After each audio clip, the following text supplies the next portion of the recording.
half a mile under Kentucky, in a cave so black your own hand vanishes in front of your face, there is a drawing on the wall. Someone made it by hand, by torchlight, 6,500 years ago, and they made it where no living eye was ever meant to find it. Scientists can date it. They can photograph it. The one thing they cannot tell you is why anyone would crawl to the bottom of the earth alone to leave it there. Under the ground you're standing on right now, every state is hiding one, older than history, stranger than anything on the surface. Number 18. The Ringing Rocks, Montana. In the hills of western Montana, there's a field of boulders that should not make a sound, and does. Strike the right stone with a hammer, and it rings. A clean, bell-like tone, like struck metal ringing out across the field. Strike the boulder sitting inches away from it, and you get nothing. A dead thud. Same stone, same field, same age, and one sings, and one is silent. Geologists have tested it, and the strangeness is real. The rocks that ring and the rocks that don't are made of the same material. The difference seems to live in how they're packed together and the stress locked up inside them. And here's the part that unsettles people. Take a ringing rock out of the field and the ring fades. The tone belongs to the place, not the stone. Carry it away and it goes quiet in your hands. They can tell you that much.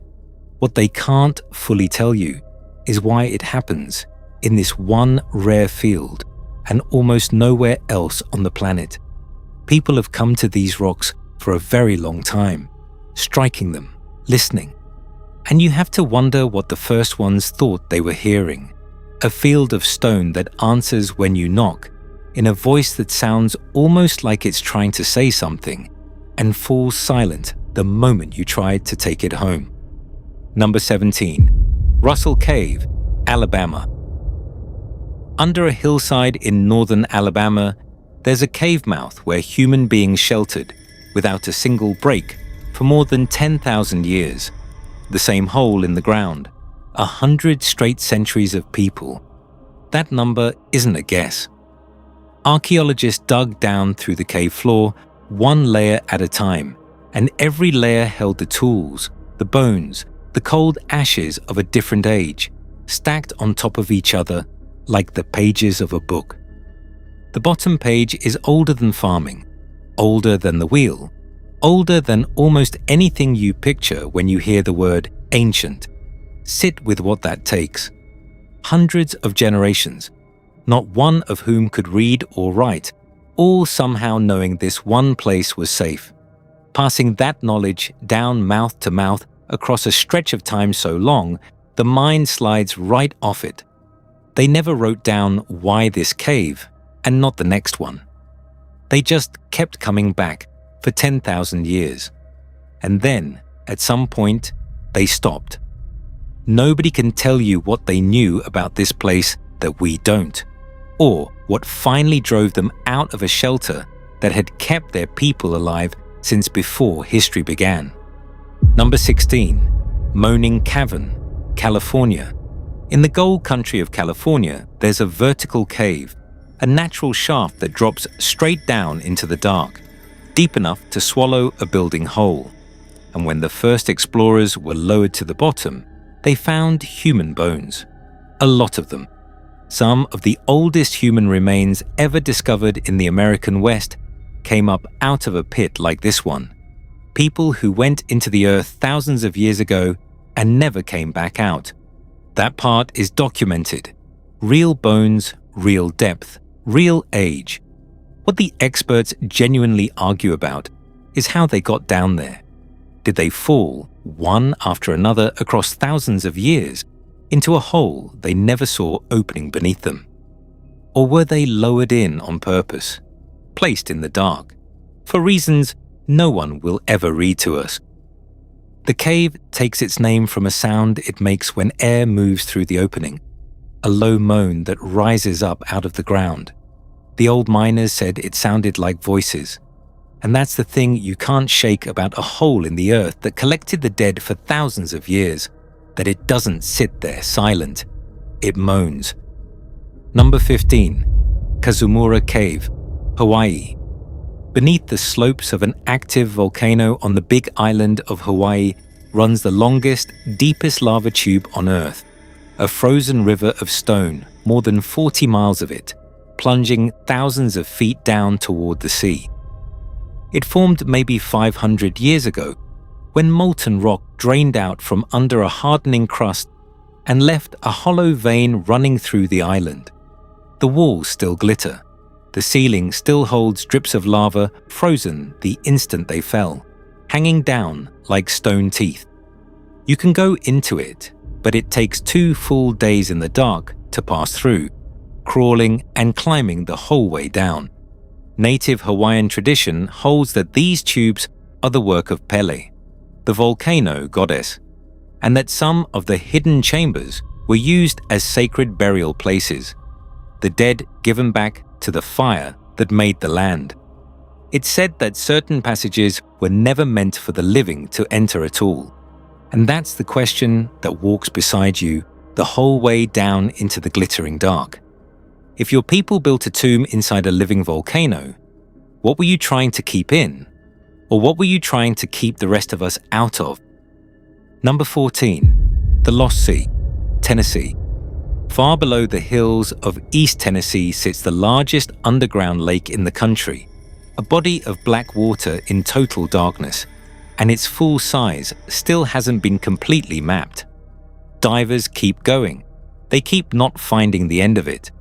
But the water isn't the strangest thing down there. Deep inside the cave, far past where the lake ends, explorers found the tracks and the bones of a jaguar, an Ice Age predator that walked into this cave tens of thousands of years ago and never walked back out. Its prints are still pressed into the cave floor, exactly where it last set them down. How does an Ice Age jaguar end up that deep underground, in the pitch black, that far from any opening we can find? Was it chasing something in, hiding from something outside? Did it lose its way in the dark and simply never find the light again? The animal left its final footsteps in a place no animal should have been able to reach. And if it could get that far in, there's the question you don't want to ask. What else went that deep and never came back up? Number 13. Blanchard Springs Caverns, Arkansas. Under the Ozark Hills of Arkansas, there's a cave geologists describe with a word that should stop you cold: living. It is still being made right now, tonight, while you watch this. An underground river runs through its lowest level, cutting the rock deeper every single day. The same slow work it's been doing for millions of years, and will still be doing long after everyone watching this is gone. There are chambers down there big enough to hold 3 football fields end to end, and a wall of flowstone over 150 feet tall that pours down the rock like a frozen waterfall caught mid-fall. And this cave wasn't even found until modern times.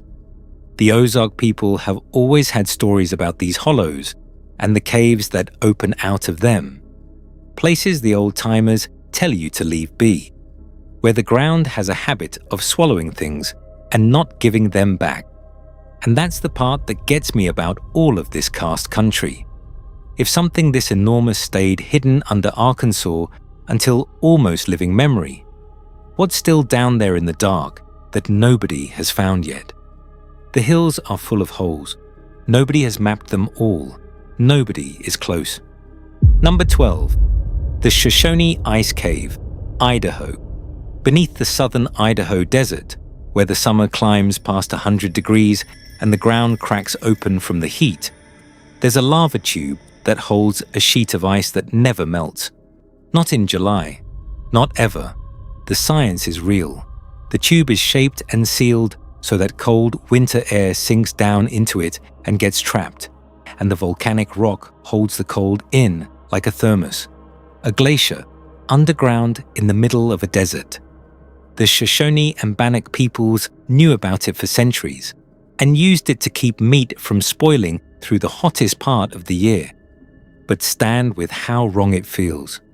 You're in a furnace, on burning desert ground, and a few feet beneath your boots is a world that is permanently frozen.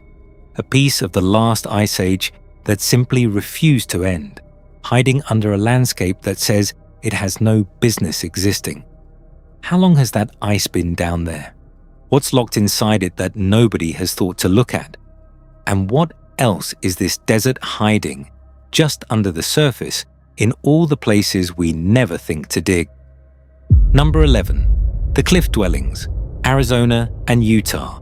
Across the canyons of the Four Corners, tucked into cliff faces and cave mouths hundreds of feet above the canyon floor, there are entire stone villages, rooms, towers, storehouses, round ceremonial chambers dug straight down into the earth. The ancestral Puebloans built them, and that part is certain. They farmed the high mesa tops and lived in these hidden, half-buried towns for centuries. And then, around 700 years ago, across the entire region, they left, all of them. The villages emptied out in the span of a generation. Why is one of the great unsolved questions in American archaeology drought, war, something none of us can name, and every theory springs a leak. But here's the detail that gets under the skin. In a lot of these places, they didn't just walk away. They sealed the doorways behind them, walled the rooms up from the outside, and you don't seal a door behind you if you ever plan to come back through it. So what were they closing in?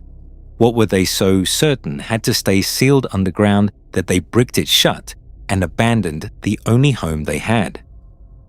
Number 10. The Mandan Earth Lodges, North Dakota. Along the Missouri River in North Dakota, the Mandan built towns of earth lodges, big round homes dug down into the ground and roofed over with timber and packed soil, so a whole village sat half sunk in the prairie with smoke rising up out of holes in the earth. These weren't rough pits. They were engineered, warm through brutal winters, cool in the summer heat, laid out in real towns that were thriving long before any Europeans set foot on the river. This is about as close as America comes to a true underground settlement, and it was full of life. And then, in a single generation, it was gone. Smallpox came up the river and emptied the towns. In places, 9 out of every 10 people dead in a season. The lodges stood there with no one inside them. Picture it. A town built into the earth, engineered to outlast lifetimes, gone silent, the fires cold, the smoke holes dark, the heavy roofs slowly sagging in over rooms where a whole people used to live and sleep. The ground still holds the shape of them. We almost forgot they were ever there at all, and you have to wonder how many more of these silent, half-buried towns are still out under the grass that nobody has even gone looking for. Number 9. The Burial Caves of the Karst Belt, Missouri and Kentucky.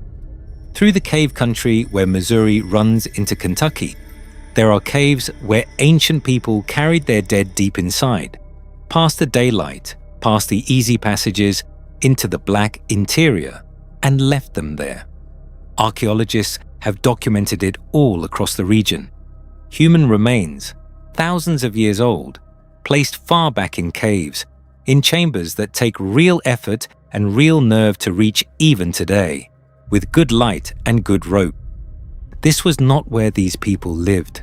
This was somewhere else, somewhere they chose, deliberately, for this one purpose. And it's the same question that opened this whole video, wearing a different face. Why so deep? Why carry your dead past every safe, lit, sensible spot and down into the part of the earth the body is built to run from? What did they believe happened to a person left in the true dark? And what did they believe was down there, waiting to receive them? They went far out of their way to put the dead beyond the reach of any light. The old people in that country still say there are caves you don't go into after dark. Maybe that's not superstition. Maybe that's a memory. Number 8. The Newark Earthworks, Ohio. In central Ohio, there are walls made of earth, giant geometric shapes raised out of the ground 2,000 years ago. A perfect circle big enough to set a skyscraper inside on its side. An octagon big enough to hold 4 Roman Colosseums. We know who built them. The Hopewell. That's not the mystery. The mystery is that the octagon is aligned precisely to the movements of the moon. Not the sun, which is the easy one. The moon, which runs on a cycle that takes more than 18 years to come all the way around and is genuinely hard to track.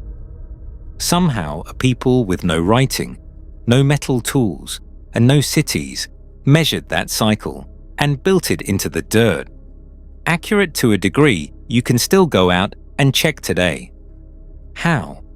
How do you measure an 18-year cycle in the sky with no written records to carry the numbers across the years and then lock it perfectly into walls of piled earth? And here's the deeper one. Why pour that much genius into the ground, into a shape so vast you can only really see it from above, from a sky they had no way to fly into? Who was it built to be seen by? They raised a machine for reading the heavens out of nothing but soil, and then their whole culture faded out of the record and left it lying there, still pointed at the moon. Number 7. The Serpent Mound, Ohio. On a ridge in southern Ohio, a 1/4-mile-long serpent of raised earth uncoils across the ground, a giant snake, jaws stretched open, swallowing what looks like an egg. From where you stand, it's just a low green rise. From above, there's no mistaking what it is. It's the largest serpent effigy in the world. It's real, and you can walk the length of it today. But here's the fight the experts are still having. How old is it? For a long time, the answer seemed settled. Then newer dating shoved the number around. Some samples point to 2,000 years, some point much older, and nobody has fully agreed since. The serpent's age won't sit still, and every time it moves, it drags the whole story with it. The alignments only pull you in deeper. The coils appear to line up with the sun on the longest and shortest days of the year. So you've got a giant snake raised by hand, aimed at the solstices, sitting on a ridge that itself lies on the scar of an ancient meteor strike. And we cannot say for certain when it was made, or really why. What does it mean that the one shape they chose to build this big, this carefully, this permanently, was a serpent swallowing the sky? What were they trying to say, and who were they trying to say it to? Number 6. Cahokia, Illinois. Across the river from where St. Louis stands today, there was once a city of tens of thousands of people. At its height, it was larger than London was in the very same year. Pyramids built of earth, wide open plazas, a ring of giant timber posts set in the ground to track the sun like a calendar.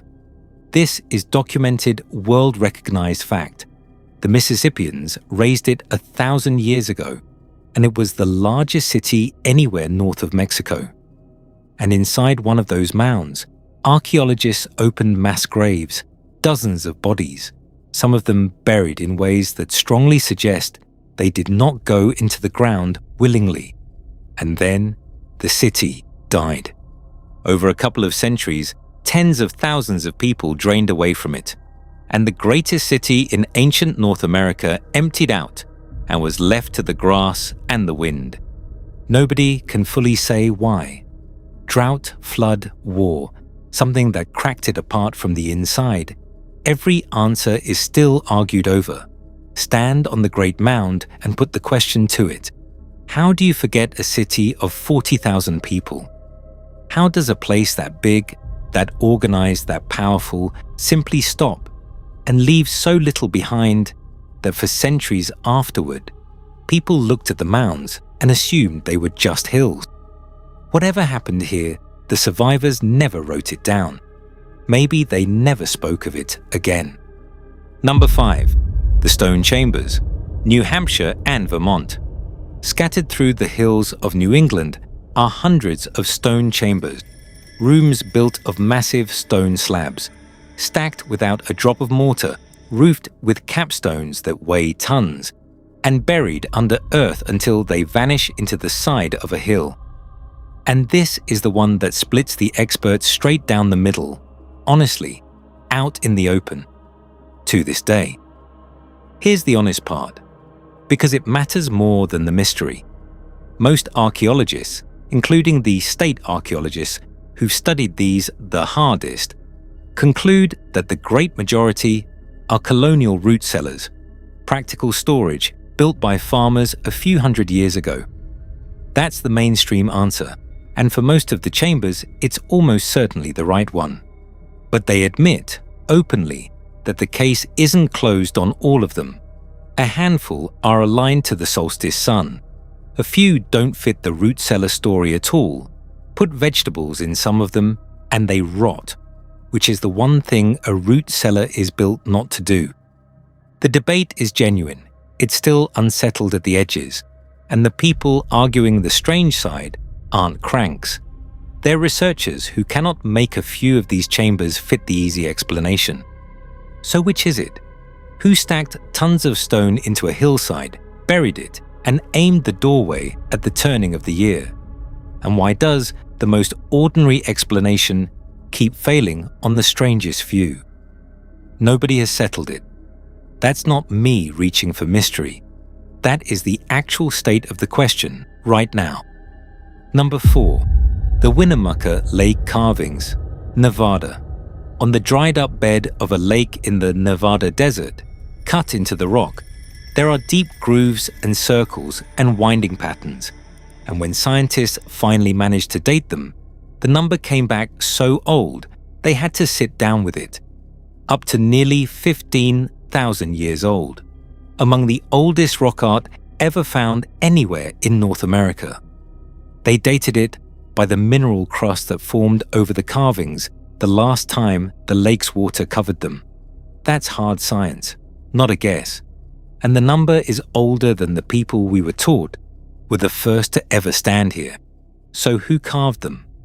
The textbook timeline says almost nobody should have been on that shore that long ago, with the skill and the will to cut deep, deliberate patterns into solid stone. Either the timeline we've been handed is wrong, or there was someone here. Before the cultures we can name, before the whole story we tell about who came first, doing something we have no record of and no name for. What were the carvings for? What did those circles mean to a hand that was moving before history had even started? The lake is gone now. The carvings aren't.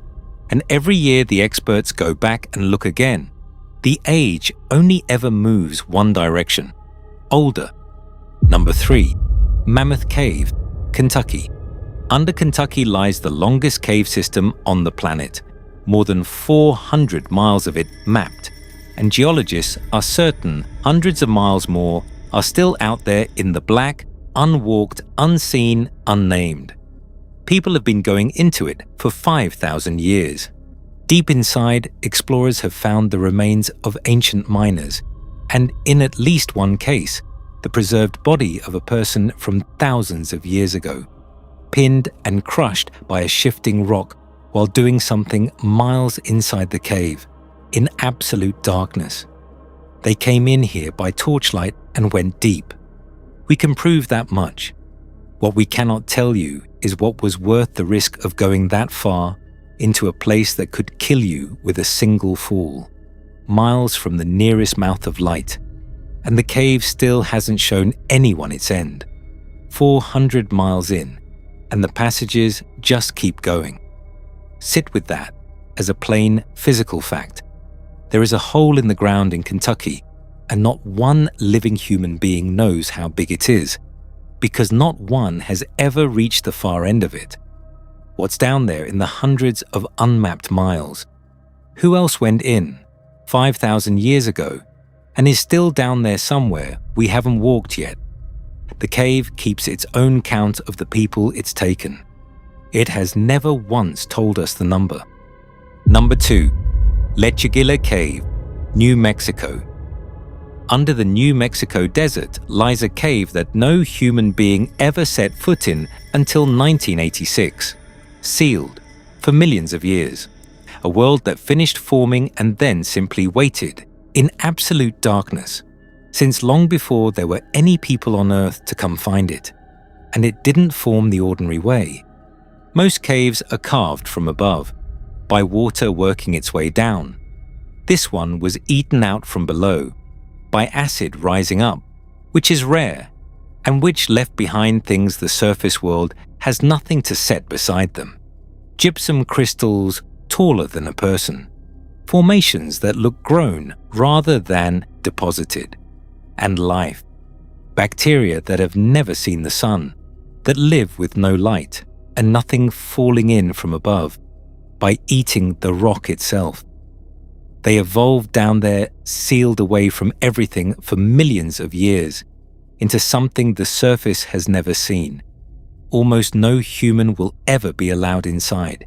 It's protected, restricted to a tiny handful of scientists, because it is that fragile and that important. So sit with what that means. There is a sealed world beneath the desert, full of life that built itself in total darkness, running on its own rules, that we are only beginning to understand, and that we are mostly forbidden to enter. What else is alive down there that we haven't put a name to? And if life can do this, build an entire living world in the sealed dark, eating stone, needing nothing at all from the surface, then what is really down there, under all of it, in the caves we haven't broken into yet? We thought we knew what the dark was for. It turns out we didn't. Number 1. The cave art in the dark, Kentucky and Tennessee.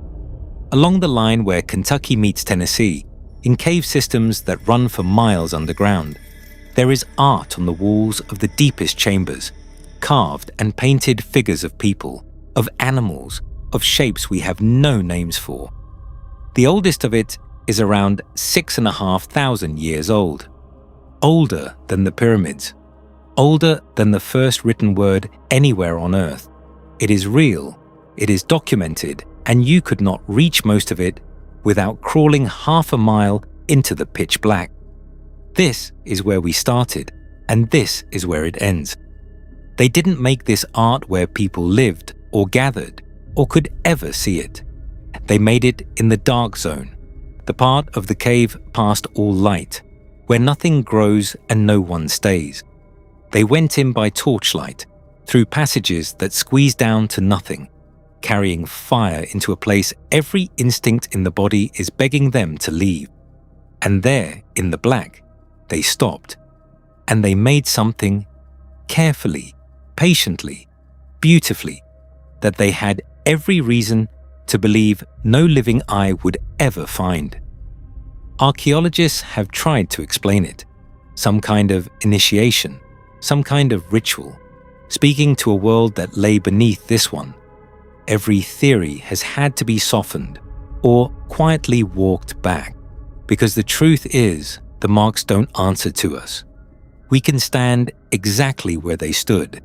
We can put a light on the thing they made. We cannot get inside the head of the person who decided that the single most important place to leave their mark was the one place on Earth guaranteed to hide it forever. So I'll leave you with the question I haven't been able to put down. What does a person have to believe is waiting in the dark, to carry fire to the very bottom of the earth alone and leave a message down there for it?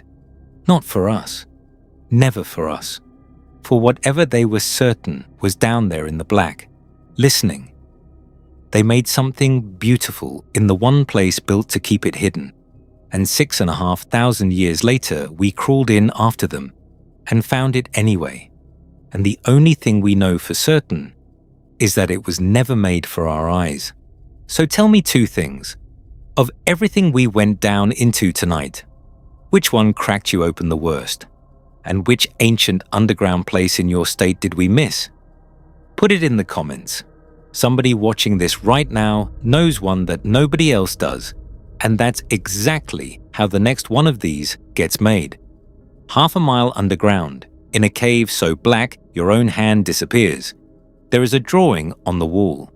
Someone made it by hand, by torchlight, 6,500 years ago, and then climbed back up into the light and left it down there, in the dark,